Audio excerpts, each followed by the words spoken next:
Thank you very much, everybody. Please. Hope it's not too hot, but it's pretty warm. Thank you. So, we've had a big day in the stock market. Things are coming back, and they're coming back very rapidly, a lot sooner than people thought. People are feeling good about our country. People are feeling good about therapeutics and possible vaccines.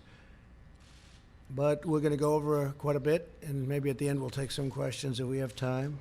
It's not too hot. Today I signed legislation and an executive order to hold China accountable for its oppressive actions against the people of Hong Kong. The Hong Kong Autonomy Act, which I signed this afternoon, passed unanimously through Congress. This law gives my administration powerful new tools to hold responsible the individuals and the entities involved in extinguishing Hong Kong's freedom. We've all watched what happened. Not a good situation. Their freedom's been taken away, their rights have been taken away, and with it goes Hong Kong, in my opinion, because it will no longer be able to compete with free markets. A lot of people will be leaving Hong Kong, I suspect. And we're going to do a lot more business because of it, because we just lost one competitor.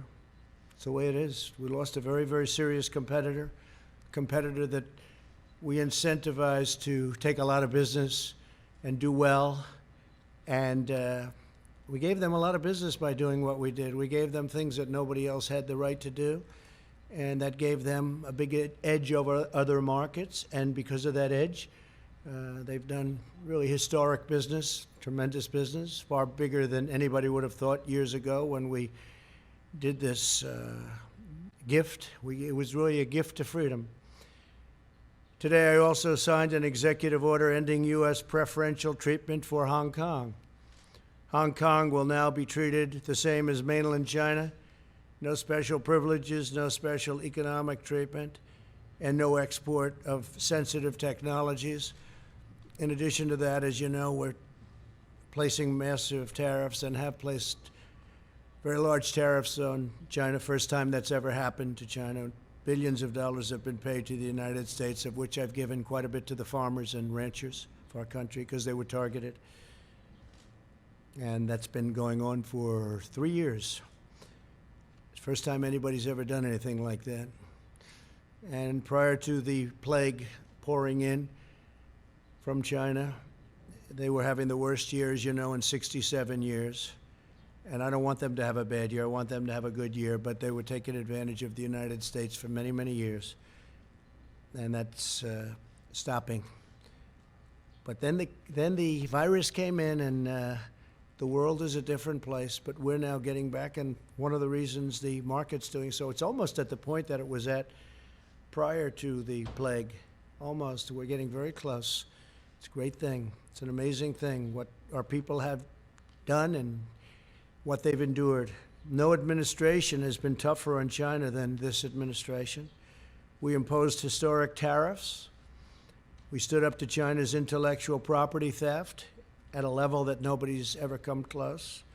We confronted untrustworthy Chinese technology and telecom providers. We convinced many countries, and I did this myself for the most part, not to use Huawei, because we think it's an unsafe security risk. It's a big security risk. I talked many countries out of using it. If they want to do business with us, they can't use it. Just today, I believe that UK announced that they're not going to be using it. And that was up in the air for a long time, but they've decided. And you look at Italy, you look at many other countries. We withdrew from the Chinese-dominated WHO, and we fully rebuilt the United States military. The WHO, World Health Organization, we were paying close to $500 million a year. China was paying $39 million a year.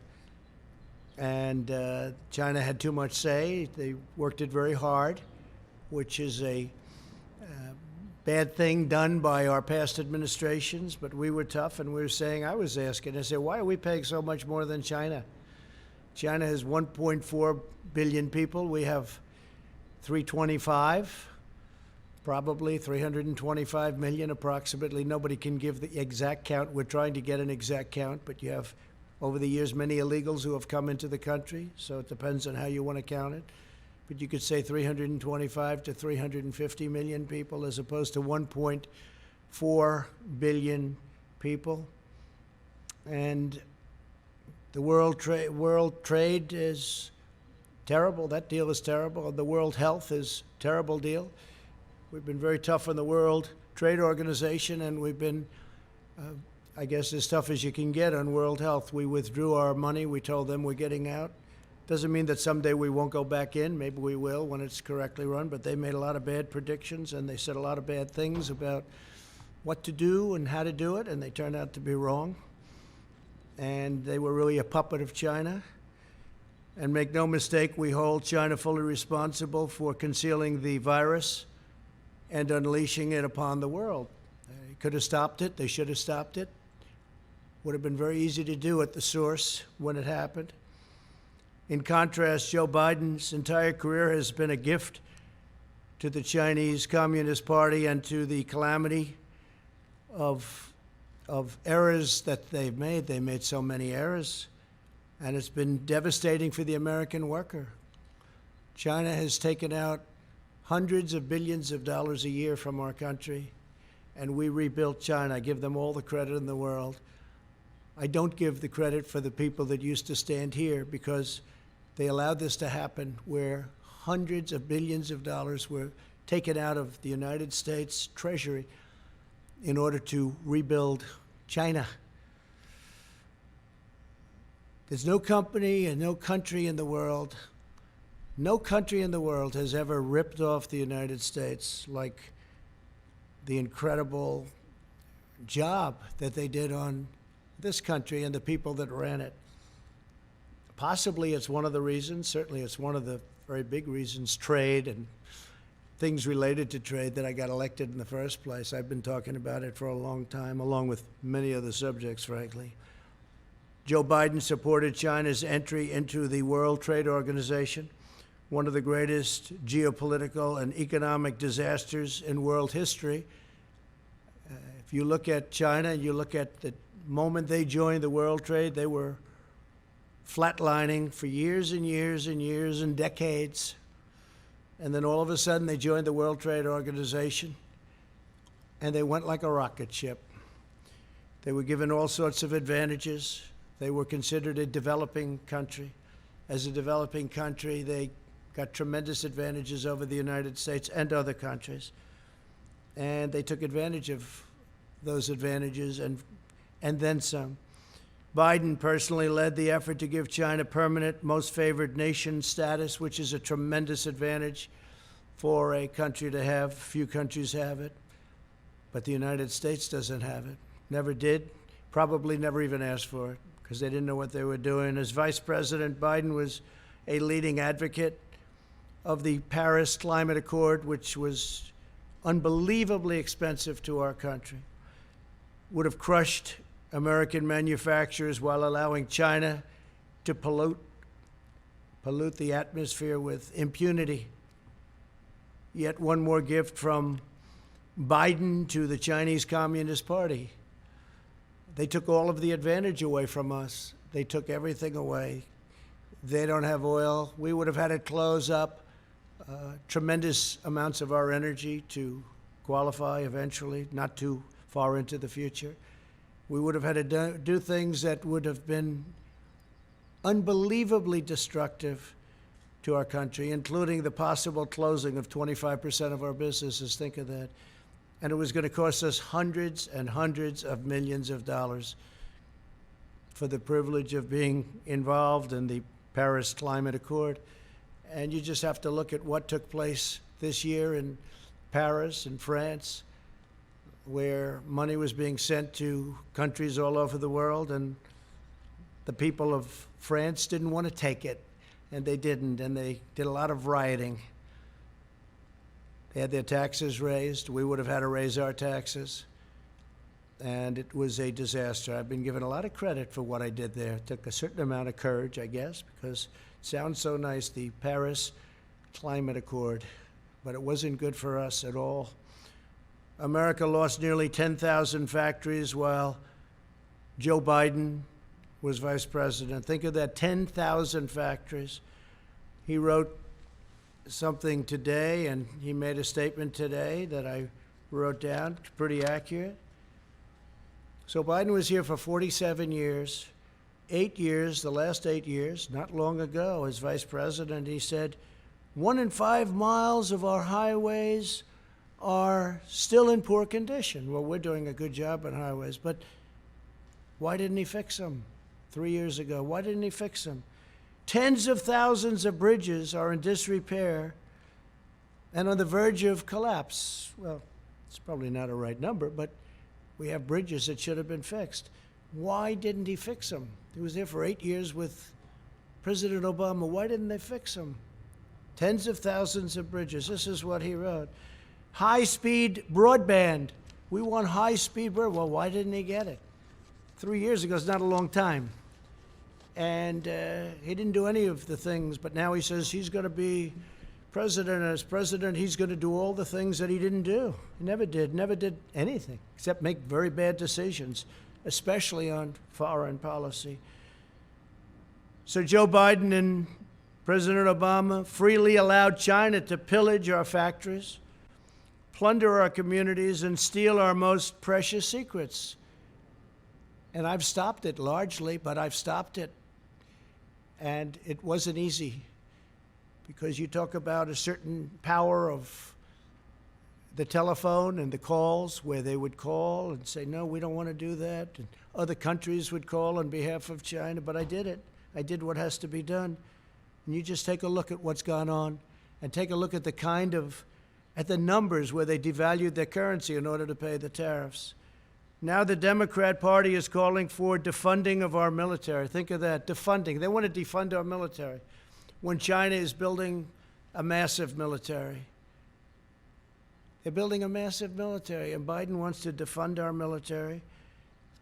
And the world needs American strength right now more than ever, and we've got it. We've got now, soon, as all this equipment comes in, all made in the USA, we've got the newest, most incredible weapons anywhere in the world. We have the best tanks, the best ships, the best missiles, rockets.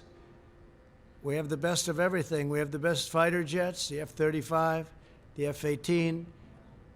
All of these assets are being built. Tankers, incredible tankers, bombers. Hope we don't have to use them. But we have the most incredible military. When I came in, the military was totally depleted. It was at a level that was just absolutely incredible. You know the statements. I made the statements before. I told you what generals told me about our military. And I'll make them again. If somebody needs them, we'll give them to you. Very well documented. As vice president, Biden opposed tariffs, and he was standing up for China. He didn't want to do anything to disrupt the relationship with China, even though China was taking us to the cleaners. He opposed my very strict travel ban on Chinese nationals to stop the spread of the China virus. He was totally against it. Xenophobic, he called me. Xenophobic. A month later, he admitted I was right. We would have had thousands of people additionally die if we let people come in from heavily infected China. But we stopped it. We did a travel ban in January. Nancy Pelosi was dancing in the streets of Chinatown in San Francisco a month later, and even later than that.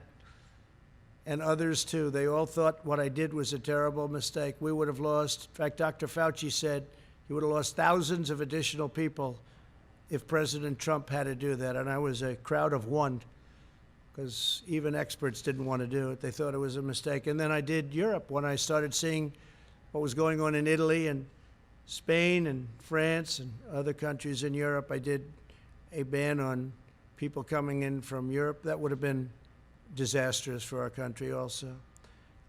And we saved tens of thousands of lives, but we actually saved millions of lives by closing up. We saved millions, potentially millions of lives. Could be a number that we're actually working on, but it could be 2 to 3 million lives. So we're at 135,000, which is terrible. One is too much. But we would have had millions of people dead from this curse that came at us. But we did what we had to do, and now we'll put out the flames as it happens. We have to get the schools open. We have to get everything open. A lot of people don't want to do that for political reasons, not for other reasons. But if we had listened to Joe Biden, hundreds of thousands of additional lives would have been lost. And if you look at the job he did on swine flu, I looked at a poll. They have polls on everything nowadays. And they got very bad marks on the job they did on the swine flu. H1N1. He calls it N1H1. H1N1. Got very poor marks from Gallup on the job they did on swine flu. And they stopped very early on testing. They totally stopped it. They just said stop. And frankly, if we didn't test, you wouldn't have all the headlines because we're showing cases. And we have just about the lowest mortality rate. But if we did, think of this, if we didn't do testing, instead of testing over 40 million people, if we did half the testing, we'd have half the cases. If we did another, you cut that in half, we'd have yet again half of that. But the headlines are always testing. Now, the testing is a good thing, but at the same time, it's fodder for the fake news to report cases. So we're doing 40 million plus, going to be very close to 45 million people. And when I turn on the news, I see cases, cases, cases. They don't talk about deaths being cut down to a level that actually tenfold they use. I got that from one of the very respected media outlets, tenfold, cut tenfold deaths, but they don't talk about that. They talk about cases, and the cases are created because of the fact that we do tremendous testing. We have the best testing in the world. We now make ventilators for the world. We had very few ventilators. There wasn't one person in any hospital anywhere in this country that needed a ventilator that didn't get it. And that was because we mobilized to a level, using the Purchasing Act in some cases, we mobilized to a level that nobody thought possible. Nothing's happened like that since World War II. Our task force has done a great job. Mike Pence works so hard, it gets so little credit. Sad to see that, actually. But he works so hard, gets so little credit. The governors would tell us, we'd be on the phone with 50 different governors. They'd all tell us what a great job, great job. And then they'll go to the media and say, well, they didn't do such a good job. Well, we did a great job. We made a lot of governors look fantastic. We did in New York. What we did in New York was one of the most incredible things. 2,800 bed in Javits Center, but the governor used very few of them, unfortunately. Then we moved in our great hospital ship, one of our two great. We moved one also to Los Angeles. And we could have used that for our senior citizens. We could have used it for other people. They could have used it instead of sending our seniors back into nursing homes that were infected, where you lost thousands of people. Thousands of people in New York died because of poor management by the governor. And it's a very sad thing to see, and very sad to watch, and very sad to look at those statistics. But we have an incredible Javits Center that we built with thousands of beds. I think it was 2,800, all ready to go. And they could have sent people there, or they could have sent senior citizens there instead of sending them into the nursing homes. And after all of that work and getting it done, the Army Corps of Engineers, I mean, the job they did was incredible. They built it in a matter of days. When it was all completed, FEMA, everybody was there, doctors. We ended up getting doctors. They said, we can't man it. I said, so we'll man it and woman it. And that's what we did. We brought in doctors, nurses, everything. We're all set. We said, where are the people? They didn't send the people. Very few people came in. They could have sent them into the Javits Center. They could have sent them to the hospital ship, which was virtually unused, but we were there. By contrast, my administration acted very early to ban travel from China, from Europe, saving all of these lives. Incredible. And I want everyone to know, I want every citizen to know that we're using the full power of the federal government to fight the China virus and to keep our people safe. Through Operation Warp Speed, we will deliver a vaccine in record-breaking time. We're doing very well on the vaccines. We have many, many different vaccines being studied right now, many of which are looking really good. And we're ready to distribute the vaccine when we get it. We're all set, taking a risk, an economic risk of preparing for delivery because we feel very certain it's going to be there. But logistically, we have our military ready to go. We have generals, that's all they do is distribute things, and they're going to be distributed, hopefully a vaccine or a therapeutic, and it's coming out really well. And I think you're going to have some good news very, very quickly having to do with the vaccines. We're also working with many other countries on the vaccine. Many countries are working with us. We're unleashing our nation's scientific genius to kill the virus. Joe Biden didn't just side with China on the virus. He did. He called me, again, xenophobic. That's what he said. You all heard it many times. He described the rise of China as, quote, a very positive development. Not a positive development. Not for us, it's not. He said that the idea that China is our competition is really bizarre. He's really bizarre. He said, China's not a problem. No. Nobody's ripped us off more than China over the last 25, 30 years. Nobody close. And he says, China's not a problem. Now he takes it all back now. Now he wants to be Mr. Tough Guy. But for years, 47 years, he never came out against China, never said anything bad, just the opposite. His son walked out with $1.5 billion of money to invest where he'll make hundreds of thousands of dollars, maybe millions of dollars a year. Walked out with $1.5 billion. I asked one of the biggest people on Wall Street, maybe the biggest, is that possible? He said no. He's never seen it. They don't do that. But Hunter, where's Hunter? Where is Hunter, by the way? Hunter Biden walked out with $1.5 billion. In Ukraine, he got $83,000 a month and I guess an upfront payment of $3 million. So he went from not having a job to getting $83,000 a month with a lot of money paid up front to work for Burisma. And you all know about Burisma. But nothing happens, nobody cares. And he was unemployed, as you know. He was unfortunately forced to leave the military. He was forced to leave. Didn't have a job, and all of a sudden he's making a fortune. But nobody talks about that. Indeed, Biden expressed more fawning praise about China on an ordinary day than about America. On the 4th of July, the last Independence Day, Biden attacked the United States and said, we had, quote, never lived up to the ideals of our fathers, our forefathers, or our founding fathers, those founding ideals, and yet he enthusiastically stated that China is a great nation and we should hope for its continued expansion. Well, we all wish well to China, but what China's unleashed on the world, it's hard to even fathom. I see people now, friends of mine, they walk up, they want to say hello, and they have to keep their distance, and they're all covered up like you're all covered up with face masks. It's a different world, but we're coming out on top. Biden sides with China over America time and time again.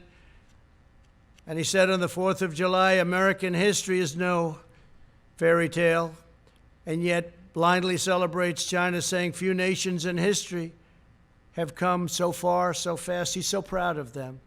He's so proud of them. Now Joe Biden is pushing a platform that would demolish the U.S. economy, totally demolish it. So we built the greatest economy in the history of our country, greatest in the history of the world. That was a few months ago. Best unemployment numbers ever. Best for African American, Asian American, Hispanic American. Best for women, best for everybody. Best for young people that didn't have a high school diploma, didn't have a college diploma.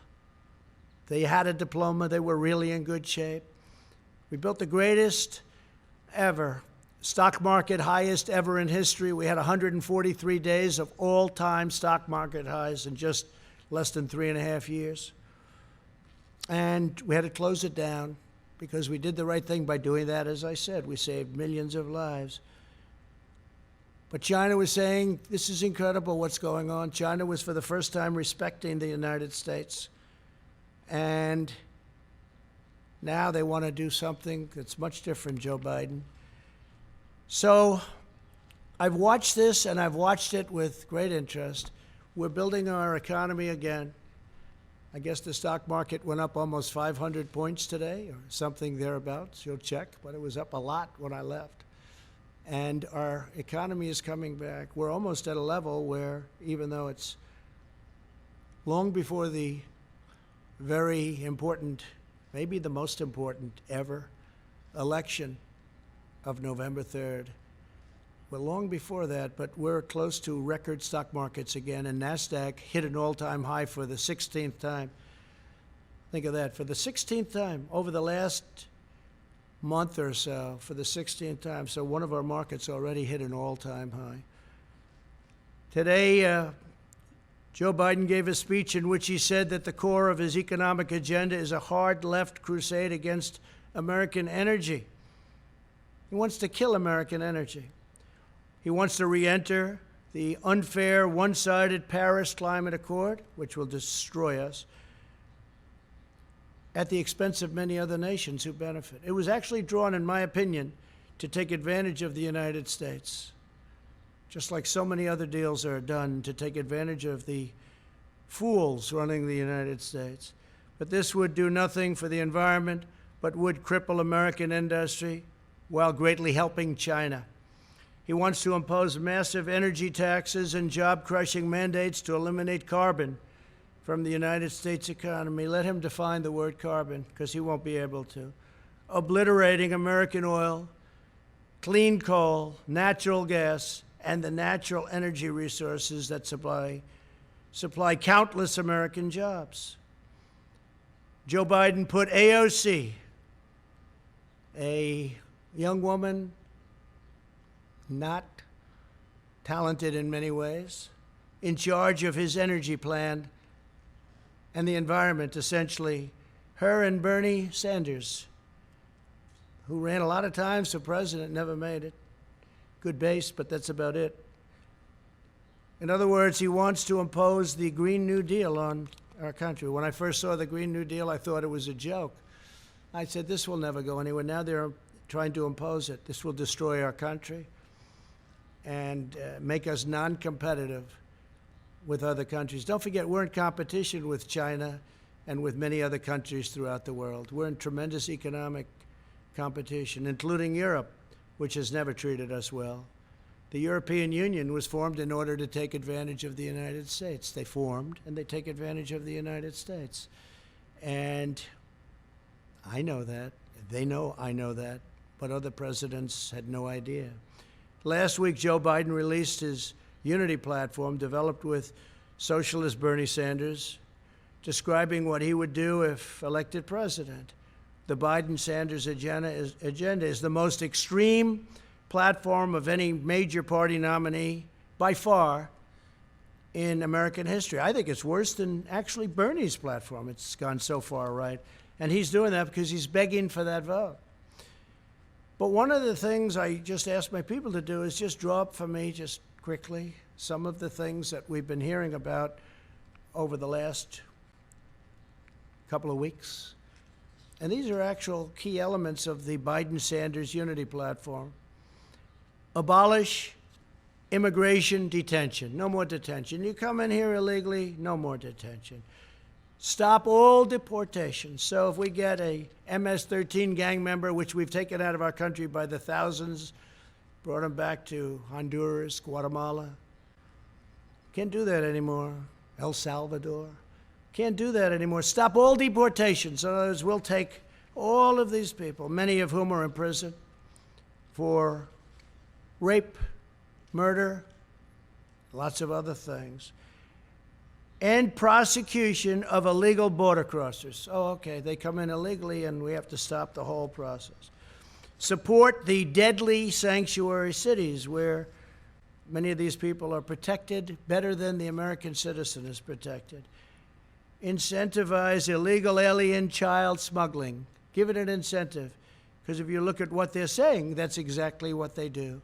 Incentivize illegal alien child smuggling. They're incentivized by what this plan calls for. Expand asylum for all new illegal aliens. How about that one? All new illegal aliens. Expand asylum. Cancel all asylum cooperation agreements in the Western Hemisphere. Well, we have agreements with Honduras, Guatemala, with El Salvador. We have great agreements where when Biden and Obama used to bring killers out, they would say, don't bring them back to our country. We don't want them. Well, we have to. We don't want them. They wouldn't take them. Now with us, they take them. Someday I'll tell you why. Someday I'll tell you why. But they take them, and they take them very gladly. They used to bring them out, and they wouldn't even let the airplanes land if they brought them back by airplanes. They wouldn't let the buses into their country. They said, we don't want them. I said, no, but they entered our country illegally, and they're murderers, they're killers in some cases. And they said, nope, we don't want them. They'd turn the bus around, they'd turn the plane around, then they'd land in the United States, and who knows what happened to them. But it wasn't good. Taxpayer-funded lawyers will be given to all illegal aliens. So we're going to pay now for the lawyers' lobby, and we're going to give all illegal aliens taxpayer-funded lawyers. How does that sound? Pretty good? In other words, come in here illegally, we're going to give you free legal advice. We'll take you up to the Supreme Court as much as possible. Abolish immigration enforcement against illegal workers. Think of that. Abolish immigration enforcement. They're going to abolish immigration enforcement. Well, basically, as you know, what they're going to do is they're going to rip down the wall. They're taking it down. They want to take down the wall, which we fought hard for. We're up to 259 miles right now of great, powerful wall that's really working, because if you look at the numbers, in addition to the fact that Mexico, for various reasons, has 27,000 soldiers on our southern border to keep people out of our country. And I appreciate it. We had a great meeting last week with the president of Mexico, great guy, friend of mine, become a friend of mine. A lot of people thought that couldn't happen because we're very opposite in terms of our views, maybe even in terms of our temperament, but he's a great guy and he's a friend of mine, and they've been terrific. Mexico has been terrific. 27,000 soldiers on our border, Mexican soldiers, and we have great, great numbers. We get rid of so many different things. Catch and release is gone. So many different things have taken place. We used to catch them, take their name, and release them into our country. We don't do that anymore. We now release them back where they came from. Sometimes we'll bring them back to their country. Grant work permits for illegal aliens. So if you come in illegally, you get a work permit. People that live here don't get work permits, in many cases. Provide taxpayer subsidies and welfare for illegal aliens and new immigrants. So we want to provide taxpayer subsidies and welfare for people that come into our country illegally, illegal immigrants. They want government health care for all illegal aliens. This is part of their plan. I'm not making this up. This is all down in their plan from last week. And this is good compared to what I heard today. Federal student aid and free community college for illegal aliens. What do you think about that? Federal student aid and free community college. We're going to have every person in the world pouring into our country from all over the world. And by the way, the wall was so timely because it stopped people coming in from heavily infected areas of Mexico. If we had that, we would be in trouble like you wouldn't believe. You wouldn't believe. And remember, cases is different than deaths. And cases we give you because our testing is the best in the world. And by the way, by far the most. 45 million. Find out which country tested 45 million people. If China, if Russia, if India tested 45 million people, or if they did tests like we did, check out how many cases they'd have. But it's still, we've done a great job, get no credit for it, and I don't want the credit. I want the people that have done this great job, the people that have done such an incredible job on building the ventilators. And doing the testing and building a testing platform that's been amazing. We have many platforms. Many companies have come up with different forms of tests. When we started, there was no such thing. Sign new immigrants up for welfare immediately. This is Joe Biden. So they walk off and they come in and they put a foot into our land, and we sign up new immigrants up for welfare. We sign them up immediately. They get welfare benefits. United States citizens don't get what they're looking to give illegal immigrants. Think of that. Sign up. It's hard to believe I'm even reading that. New immigrants for welfare immediately. Not to mention the cost of this, which is incalculable. The cost of this is so crazy. End requirement for immigrant self-sufficiency and maximize their welfare. Now, this is us writing this. Who's not coming to the United States? Every person from South America is going to pour in. Every person from other countries, they're going to be pouring in. End requirement, think of that, for immigrant self-sufficiency. And remember to maximize welfare. So we're giving a maximum. Then we have massively expand immigration during a global pandemic, taking jobs from unemployed Americans. End all travel bans, including from jihadist regions. So now we have travel bans. A lot of you said I didn't get the travel ban, and you were wrong. We got the travel ban. We lost in the Ninth Circuit. We lost again in the Ninth Circuit, and then we won in the Supreme Court. We have a very strong travel ban. And we don't want people that are going to come in and blow up our cities, do things.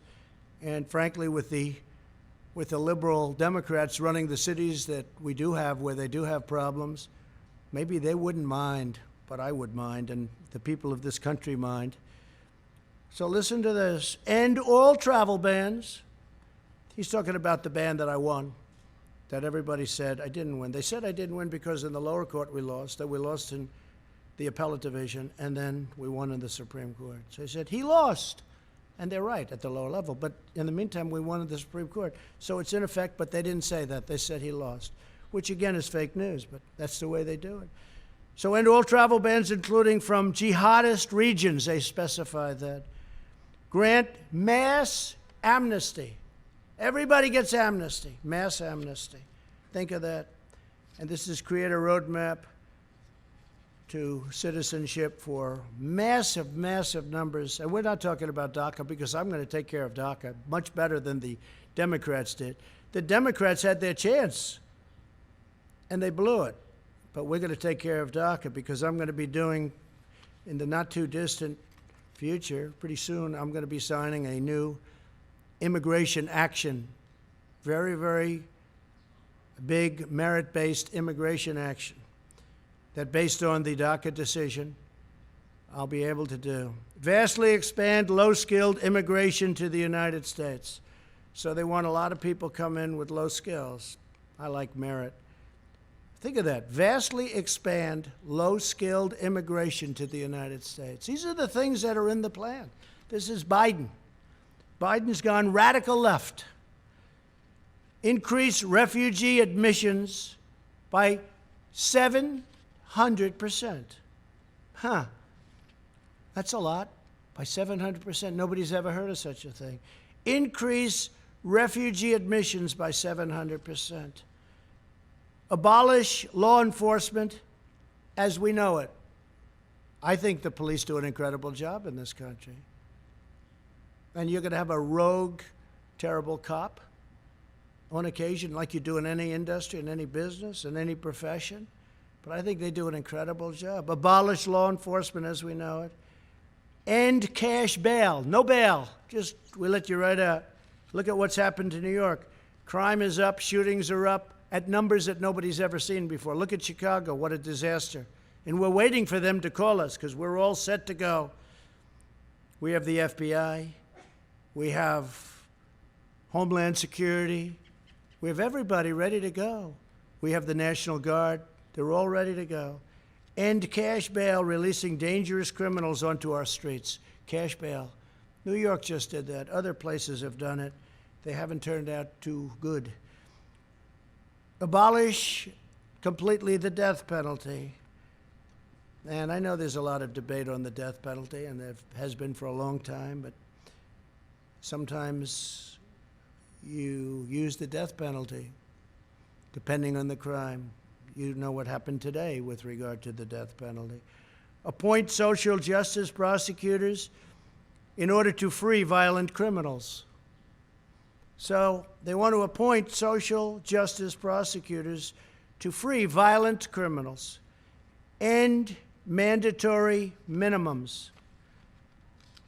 And that's by empowering judges to determine appropriate sentences, by fighting to repeal mandatory minimums at the federal level and give states incentives to repeal their mandatory minimums. We could go on for days. Incentivize prison closure. So they want to close our prisons. They now want to abolish our police departments. They want to abolish our prisons, I guess. Incentivize jail and prison closures as populations decline. Ensure the resources saved are invested directly into those communities. So they want to close them rather than have them for some very bad people, people that are not going to behave when they get out. You see that in New York. They allowed a lot of criminals out, and those criminals are causing havoc. And then they got rid of their incredible and legendary crime squad. And bad things are happening in New York. Bad things are happening. I love New York. I hate to see what's going on. End solitary confinement. Free federal housing for former inmates. So federal housing now can go to inmates, former inmates. Rejoin Paris Climate Accord and seek an even higher level of restrictions. Oh, I didn't notice that. Oh, I see. So they want to rejoin the Paris Climate Accord, and they want to seek an even higher level of restriction. In other words, make it worse than it was. Mandate net zero carbon emissions for homes, offices, and all new buildings by 2030. That basically means no windows, no nothing. It's very hard to do. I tell people when they want to go into some of these buildings, how are your eyes? Because they won't be good in 5 years. And I hope you don't mind cold office space in the winter and warm office space in the summer, because your air conditioning is not the same as the good old days. Mandate zero carbon emissions from power plants by 2035. Zero. We're talking about zero. Nothing can go in the air. Mandate net zero carbon emissions by 2050. And I believe he's changing that. He's bringing it down. He wants no petroleum product. He wants no oil or gas. I don't think Texas is going to do too well. They're going to get rid of about 7 million jobs if you go by the Biden plan. I don't think that Oklahoma, North Dakota, Pennsylvania, you're going to be too happy with that, and many other states, Ohio. Mandate all 500,000 school buses and all 3 million government vehicles be changed to zero-emission vehicles within 5 years. I've heard of worse than that. Install 500,000 taxpayer-funded charging stations nationwide. Here's a bad one, really bad one. End school choice. There is nothing that the African American community wants more than school choice. And mothers and fathers are going to be very happy to see him be defeated just on that alone. End school choice. So Joe Biden wants to end school choice. End tax credit scholarships serving disadvantaged students in 26 states. Oppose 14 million Americans with education savings accounts. And get rid of school choice, having to do with school choice. Eliminate school choice in Washington, D.C. You know what they've done in Washington. They have some incredible example right here. Example. I know of one example. I think they have a number of them, but one is incredible. Abolish all charter schools. Charter schools are doing great. Ban funding for charter schools in poor neighborhoods. We don't want charter schools in poor neighborhoods. Well, that's not fair. Abolish educational standards. Abolish in the suburbs. You're going to abolish the suburbs with this. Enforce Obama-Biden's radical AFFH. That's the AFFH regulation that threatens to strip localities of federal affordable housing funds unless they change their zoning laws to fit the federal government's demands. So what you have, I mean, I've been watching this for years in Westchester, coming from New York. They want low-income housing built in a neighborhood. Well, I'm ending that rule. I'm taking it out. So I spoke with Ben Carson the other day. We're going to be taking it out. I've watched that whole thing go, and now they want to make it twice as bad in the suburbs. In the suburbs. Mothers aren't happy about that. Fathers aren't happy about that. They worked hard to buy a house, and now they're going to watch the housing values drop like a rock, and that has happened. Drop like a rock. So we're not going to do that. We're going to do the exact opposite. Probably there has never been a time, and this is just a few, it's much worse than that. We did this very quickly. It's probably never been a time when candidates are so different. We want law and order. They don't want law and order. We want strong, closed borders with people able to come in through merit, through a legal process. They don't want to have any borders at all. They're going to rip down the wall. It was hard to get that built, and now it's almost completed. It'll be completed by a little after the end of the year. They want to rip it down, and it's had such an impact. It's incredible. It stops trafficking, human trafficking of women and children, but women mostly.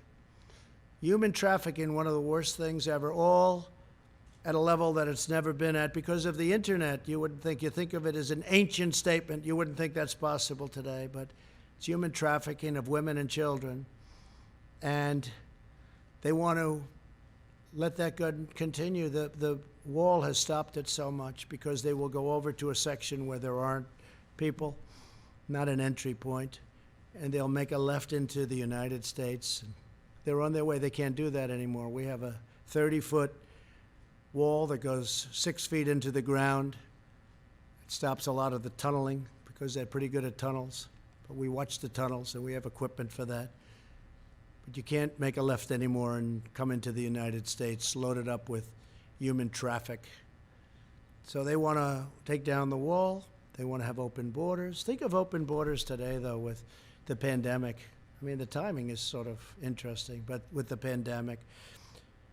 So there's never been a time when two candidates were so different. I mean, I've seen races where it's like the same exact platforms. I'm even talking about essentially Democrat, Republican. There's not that much difference. There's a little difference, but there's not much. You choose one because you like the way they look. You like the way they sound. You like the way they talk. You like something about one, and you don't like the other. But there's, there's never been a difference. Here's one of the greatest differences. This is, without question, the single biggest difference if you want law and order. For instance, I enacted recently, when I saw all that was going on with federal monuments, we don't have the right to do states, although we're trying to find it. But with the monuments, where they wanted to rip down Andrew Jackson, they wanted to rip down George Washington. They were actually heading over to the Jefferson Memorial, if you can believe that. But this has been going on, and I found an act that we've used, and we have many, many people in jail right now. Many, many people in jail all over the country because they tried to destroy, or in some cases got it down, a federal statue or monument. We haven't had anybody making a move since I enacted this. I signed an executive order a couple of weeks ago, and it says very simply, 10 years in jail. You do it, 10 years in jail. The amazing part is we were able to catch everybody because thanks to all of you on television, we appreciate it. But we have their pictures. We have the man standing on Andrew Jackson's horse. We have the man standing by General George Washington. We have everybody standing. They were going to go for the Emancipation Proclamation, Abraham Lincoln, standing with the young man who was being freed. And we said, we're going to do something. We can't let this happen. Now, it could be removed at some point. You go through a process, a legal process, go through Congress, whatever. I understand that. At the same time, some people like these statues and monuments, but it can be removed, but you have to go through a legal process. So they were going to have 20 to 25,000 people that night. Nobody showed up. Nobody. You know that because you were disappointed to see that. The next night, I believe 22 people showed up. They said, we're going to make it Friday night instead. And 22 people showed up. 4 were actually arrested because we have pictures of them knocking down other statues. So they're in jail now. So there has never been an election where we've had this kind of difference. We want strong borders. Without borders, you've heard me say it 1,000 times. Without borders, you don't have a country. They don't want to have borders. They want to have open borders. It's radical left, and it'll destroy our country. 20 years ago, Venezuela was a very rich country, one of the richest anywhere. Per capita, one of the richest, tremendous oil reserves. Now they don't have water. They don't have food. They don't have medicine. We do everything we can to take care of the people, but they have nothing. And that's exactly the ideology that you have going over here. If I wasn't there to stop it, if I wasn't here to say, no way, that's not going to happen, we'd be in some mess. We'd be in some mess. And Pelosi and Schumer and Bernie and Joe, they'll never stop it. They don't have the power, the strength to stop it. It's beyond them. But we do. So there's never been a time like this where you've had an election of people so different. Okay, a couple of questions. Yeah, please, go ahead. Sir, you just spent the better part of an hour explaining why Americans should choose you and not your opponent. Yesterday you said on Twitter, be careful what you wish for. I guess the question is, do you see yourself as the underdog in this race? Do you see yourself losing in the fall? No, I don't. I think we have really good poll numbers. They're not suppression polls, they're real polls. You look at the intercoastal in Florida, you look at the lakes, you see thousands of boats with Trump signs, American signs. You've got the Trump Pence sign all over. You look at what's going on, you look at bikers for miles and miles riding up highways proudly with their signs. Look, we won a race where it was the same thing, 2016. We had polls that were fake. They turned out to be fake. Not all, a couple of them got it right. 3 of them, to be exact, 3 of them. One of them was unsuspecting, but they got it right. They were very proud of it. But we had in 2016 something even more so, but we got in, and we had 306 to, I guess, 223, which was a tremendous margin of difference. You remember they all said he cannot get to 270. I went to Maine a number of times where we just freed up lobster fishing and fishing. They took away 5,000 square miles from Maine. I just opened it up, and I just got rid of tariffs in China, and we're working on European Union, which charge our fishermen tariffs. And I said, you're not going to do that. So we freed it up for Maine. But if you take a look, we went up there recently. There were crowds, thousands of people lined up going over to a factory where we were opening up for. We're making swabs, a beautiful big new factory making swabs. I think that the enthusiasm now is greater, and maybe far greater than it was in 2016. I think a lot of people don't want to talk about it. I think they're not going to say, hey, I'm for Trump, I'm for Trump. They don't want to go through the process. And I fully understand that because the process is not fair. The media doesn't treat us fairly. They never have, and perhaps they never will. But maybe they will when we turn this around for a second time, and it's going to happen very quickly. When we turn it around for a second time, maybe they will. I think we're doing very well in the polls, and I think you have a silent majority, the likes of which this country has never seen before. This is a very important election. We've done a great job. We had a turn it off, as I said. Turn it off, and now we've started it again. As you know, they announced 2 weeks ago record job numbers, almost 5 million people. And that beat the last month, which was also a record, 2.8 million people. Nobody's ever done what we've done, and now we're doing it twice. And I think by Election Day, you're going to see some incredible numbers. The third quarter is going to be really good. Fourth quarter is going to be great, but next year is going to be one of the best economic years. So hopefully I'll be able to be the president where we say, look at the great job I did. At this point. I think great. I think we have a great chance. I think we're going to have a lot of people show up. I'm very worried about mail-in voting because I think it's subject to tremendous fraud and being rigged. You see that Paterson, New Jersey, where I believe it was 20% of the vote was fraudulent. It was all sorts of things happened. I understand a mailman was recently indicted someplace for playing games with the mail-in ballots. You'll have tremendous fraud if you do these mail-in ballots. Now, absentee ballots are okay, because absentee ballots, you have to get applications, you have to go through a process. If I'm here and I vote in Florida, you get an absentee ballot, but you have to go through a process. Absentee ballots are great. But mail-in voting, where a governor mails millions of ballots to people all over the state, California, millions and millions of ballots as an example, and then they come back, they don't come back, who got them? Did you forget to send them to a Republican area or a Democrat area, I guess you could say? But if you take a look at all of the unbelievable fraud that's been involved with mail-in voting over the last even short period of while, but look at Paterson, New Jersey. It was a massive error and a massive miscalculation, and there was incredible fraud. Look at the city council, what's happened to it. This is one place, but you have many places, and they're all over. Yes, please. Thank you, sir. I want to know, when's the last time you spoke with President Xi of China, and do you plan to speak with him in the near future? No, I haven't spoken to him. Well, no, I don't. I have no plan to speak to him.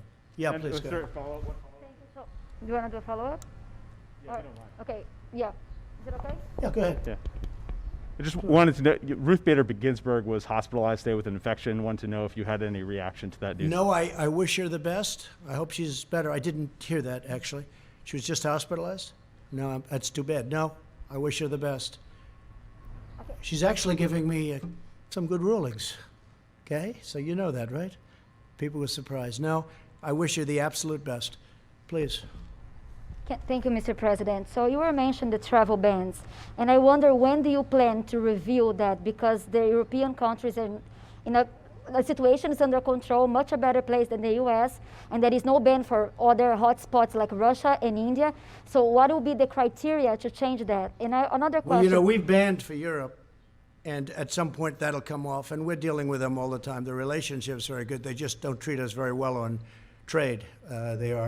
They have been very unfair to us over many, many decades, and we're doing that. It's very easy to solve. I was all set to solve it, actually, and then we got hit with the plague. But we have a travel ban on various countries, and that travel ban remains until such time as we say it doesn't remain. And We want our country safe. We don't, unlike Biden, we don't want to have criminals pouring into our country. We don't want to have open borders. We're not going to have that. And we want to take care of our police. We want to actually fund our police, not defund them. And we're not going to abolish our police, and we're not going to make our military small and weak, because probably, or at least at top of the level, we need our military right now. Yeah, go ahead, please. So how do you think that the America First policy can work during a pandemic? Aren't you concerned that this could actually damage the U.S. and make China more influence around the world? Okay, look, my policy is America First. We've lost hundreds of billions of dollars a year with China and many other countries. And what we're doing is just handing everybody everything. It's just sad. I've watched it. I've looked at it. We did the U.S.-Mexico. You saw that, USMCA. We made a very fair deal on trade. We had the worst deal ever, right? You know that. We had the worst deal ever, and it replaced that. It replaced that horrible NAFTA deal that was one of the worst trade deals ever made. I'll tell you, the only deal that might be worse is the WTO, World Trade Organization. Maybe worse. OAN, please. Thank you, Mr. President. Your administration has taken tangible steps to ensure that Chinese companies are not taking advantage of our U.S. stock markets, our trade. Last week, your administration sent a letter to the Railroad Retirement Board asking them to reconsider investments in Chinese defense firms. Meaning not to invest. Correct. That's correct. So where is that request now, and are you taking tangible actions to ensure that U.S. investments don't continue to fund defense firms in China? And you'll see more coming. This was a very important bill that we signed, but you're going to see more coming over the next short period of time. But yes, we don't want them investing in Chinese military companies, okay? Letters, I mean, what actions can be taken to ensure that does not happen? Well, you have a lot of actions we can take, including the increase. You know, right now people don't know China's paying a lot of tariffs. We made a China deal, and they bought just, I think, the third highest amount of corn ever in world history. They just bought from us the highest amount, which is great for our farmers. But I view it differently than I did before I made the deal. When I made the deal, I thought this was a great deal. After what happened to us, what happened to the world coming from China, I view it much differently. But we can impose massive tariffs on China if we want, and other countries if we want. And we'll see. We just want to be treated fairly. We want a level playing field. Our farmers were never treated properly by anybody, and they were targeted by China. You know, I paid our farmers $28 billion over a 2-year period because they were targeted to that amount of money, to that exact amount of money, 28. It was 16 billion, and it was 12 billion, 28 over a 2-year period. And we gave $28 billion to our farmers. That's why they're all here. And now they're doing very well. Our farmers are doing very well because we made really great trade deals. USMCA just kicked in. The China deal, they're buying a lot. They are buying a lot. We'll say that. They're buying a lot. A lot of people ask, how are they doing on the trade deal? They're buying a lot. So I want to thank everybody, and we'll be having these conferences. Again, we're going to be signing an immigration act very soon. It's going to be based on merit. It's going to be very strong. We're going to work on DACA because we want to make people happy. And I'll tell you, even conservative Republicans want to see something happen with DACA. The Democrats had their chance for 3 years to do something with DACA, and they always turned it down. They always turned it down. They used it as politics. I'm using it to get something done. But we'll be signing a very powerful immigration act. It'll be great. It'll be merit-based. The country's tried to get it for 25 or 30 years. It'll be strong on the border, but you'll come in legally, and you'll be able to come in legally. And very importantly, we'll be taking care of people from DACA in a very Republican way. Republicans, I've spoken to many Republicans, and some would like to leave it out, but really they understand that it's the right thing to do. So we're going to be taking care of DACA. We will be doing for DACA what the Democrats had a chance to do, and they never did it, okay? Thank you all very much.